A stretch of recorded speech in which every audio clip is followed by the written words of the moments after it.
Okay, last thing we were talking about on this tank was how to get all these tracks ready to go. And I have been working on them a lot. I sand off all this fuzz off one end, and then I take and I make my little pieces. And so far I have 3 of these baggies full, and there's 40 Q-tips in each one, which makes 80 pieces. I'm going to do one more, and then I'm actually going to start to lace the tracks up, so you'll be able to see how to lace up a track. You'll have to make a jig for it because it's really temperamental, and if you don't get your ties right, your tracks walk off funny. So anyway, it's something I've learned over the years, and I'll pass it on as a little information that'll help you get a better build. So with this, we've got 6 missile tubes. Basically, they're going to look like this. I still have an 1/8 inch piece I got to put in here. But one of the things to do is this is actually thinner than a paper bag. A paper bag is going to work, but I got a box with some stuff in it, and I had a bunch of this paper that was all shoved down in the top. So because I build all the time, I think about different weights of paper. This is lighter, and it makes a really good patch or splint or whatever you want to call it. And so I rolled it up real careful in a tube, got 2 different sizes, and I keep them on hand. And so, having years of experience with getting different types of paper, I found all kinds of different applications. And what that does is then you glue this onto here. Don't use a lot of glue, because if the paper gets too wet, it wants to grow. It's really weird. You put too much water in it and it just gets bigger, which screws up your build. And so anyway, then you put your 1 inch strip, your 1/8 inch strip, your 1 inch strip, 1/8 inch, 1 inch, and now I'll put an 1/8 of an inch out here, so that when I start to put this all together, it will form the missile bay. And so as that missile bay is getting more and more close to be put together, I have to have these little things here.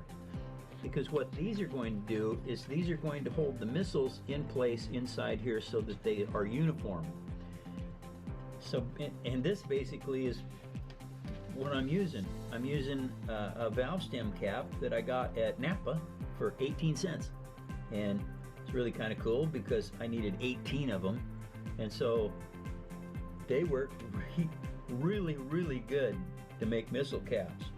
And so then you need your pieces of paper to finish that up. And so this is going to go on here. And I'm showing you this tea bag thing because this is another type of cardboard that works really good. It's more malleable, so it's easier to work with than, say, a Pepsi box or the Bar S heavy gauge box out of the corn dogs. That's stiff. Real stiff. This is not.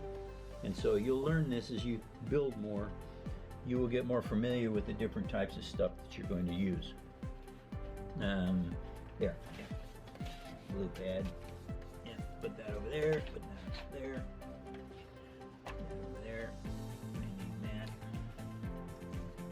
And try not to lose your parts, because it's really tough when you make a template like this and then you throw it away somehow. It really stinks. Alright, and here is my launcher. Now, you always have it a little bit longer so you can cut it off if you need to or not.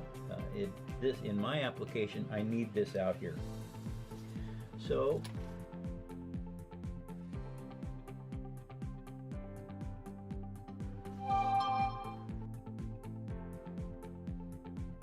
you want to square up your paper with your little piece of dowel, because if you don't get that just right, as you wind this up, it tracks left or right, and it's very hard to fix.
there is the start of your missile tubes, and why the reason I added this extra piece on there was that it wasn't quite the right size.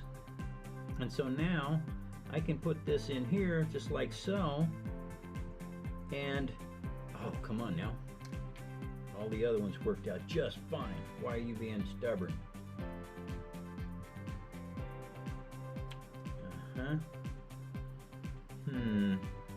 Don't know what I did different here. Sometimes you have to get it to go in place. You have to get it to smush. Basically, since it's a valve stem cap,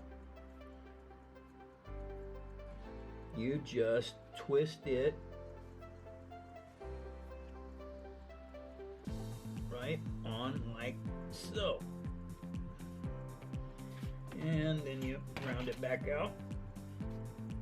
And there is basically your first step to your missiles. Now, in my situation, you have to have a lot of them. Come back here.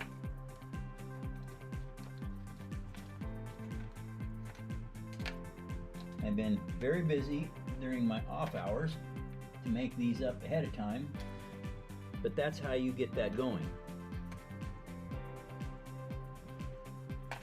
Because in this build, you need, let's see, 3, 6, 9, 18 missiles.